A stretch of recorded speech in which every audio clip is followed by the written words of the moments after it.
Olá, meu nome é Andrea Ferrara, eu sou advogada da área de mediação, pedagoga e membro da Positive Discipline Association, uma associação internacional que trabalha com desenvolvimento de habilidades socioemocionais para crianças e adolescentes.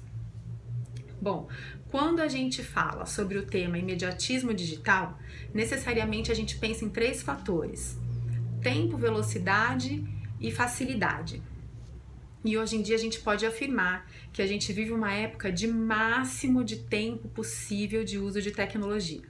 Uma pessoa pode ficar 24 horas conectada, o tempo todo, o dia inteiro, se ela quiser. A mesma coisa em relação à facilidade. Qualquer criancinha menor de 3 anos de idade consegue interagir com um dispositivo eletrônico. Eles vêm lá com o dedinho deles arrastando tela, abrindo tela, para eles tudo é touch. E também o mesmo acontece em relação à velocidade. A gente consegue conversar com alguém que está do outro lado do mundo, receber uma informação, trocar uma mensagem ao vivo, em tempo real. Diante desse cenário, a neurociência, a educação, a medicina e até mesmo a justiça restaurativa enfrentam alguns desafios. Não é raro aparecer nos consultórios de pediatria crianças com sintomas de dependência. O uso da tecnologia precisou ser inserido no manual de diagnóstico de medicina, com uma listagem de sintomas. A mesma coisa acontece na justiça restaurativa. Não é raro aparecer casos em que os pais acabam precisando cumprir penas alternativas, pagando cesta básica por causa de algum comportamento ofensivo dos filhos na internet.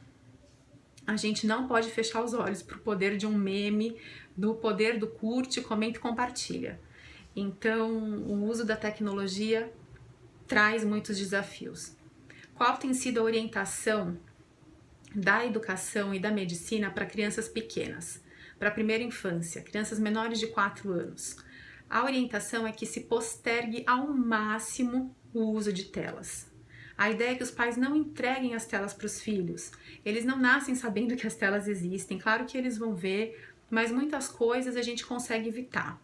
Então, é simples, mas depende da dinâmica de cada família, de cada contexto familiar, mas a ideia é, não entregue as telas, postergue ao máximo esse trabalho, esse desafio. Mesmo porque as crianças da primeira infância não precisam das telas, dos dispositivos, do mecanismo da tecnologia para desenvolverem as habilidades que elas precisam para essa faixa etária. Bom, a partir daí, se os pais decidiram, se a criança acabou tendo contato com as telas, o que fazer? A criança já cresceu ou, por algum motivo, entrou em contato com o uso da tecnologia. Então, cabe aos pais pensarem sobre os limites. Existem sim tabelas que indicam o tempo de uso máximo adequado para cada faixa etária. Elas são uma boa orientação, servem, devem ser usadas, mas não é só isso. A ideia não é apenas sobre o tempo, sobre a frequência de uso, vai um pouco além. A análise se o uso da tecnologia está sendo ou não saudável, importa saber se está tendo ou não algum tipo de sofrimento, de estresse, de prejuízo para o contexto familiar. Então é uma análise que a gente chama análise de rede. São vários fatores, várias variáveis que precisam ser analisadas. E esse vai ser o papel do adulto. Então um pai, uma mãe, um adulto que entrega uma tela para a criança tem que saber que junto com essa liberdade, junto com esse poder, está vindo uma grande responsabilidade. Né? A ideia é essa, é estar presente, é conversar, é antes de tudo conhecer, ter informação sobre o dispositivo, como ele funciona, se ele tem travas de segurança, se existem aplicativos de controle parental, tudo isso pode ajudar, podem ser ferramentas para um uso consciente da tecnologia. Porém, o principal é o fortalecimento das habilidades socioemocionais das crianças.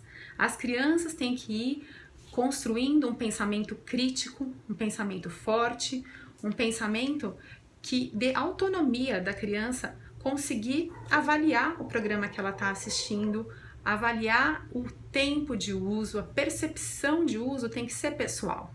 Mais do que o controle externo, fortalecer também esse controle interno. O principal meio de fortalecimento é o treino, é a conversa, é a presença. Isso fortalece a inteligência, estimula o diálogo e estimula o raciocínio.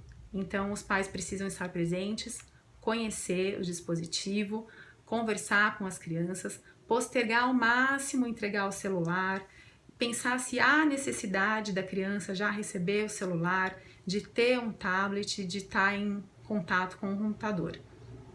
A ideia não é proibir, não é retroceder e não é apontar a internet como uma vilã. Eu sou particularmente uma entusiasta da tecnologia, das redes sociais, acho que a gente tem que usar a nosso favor, reconhecer, né, que a geração Z e a geração, principalmente a geração alfa, são nativos digitais, porém a gente não pode confundir e achar que porque as crianças são nativos digitais que eles vão saber resolver todos os tipos de conflitos. Não é porque eles são super hábeis e capazes em termos do dispositivo que eles também têm essa habilidade já em relação à ética, à postura. Então, pensar sempre com as crianças se o que eles estão postando, assistindo e compartilhando é verdadeiro? Me representa? É necessário? Esse tipo de pergunta tem que ser constante. Esse tipo de conversa tem que ser constante. Desde pequenininho, sim, a gente pode conversar sobre tudo com as crianças. A gente precisa conversar sobre tudo desde pequeno para quando chegar lá na frente, eles já tenham essa postura crítica, consciente e segura em relação ao uso da tecnologia. Obrigada!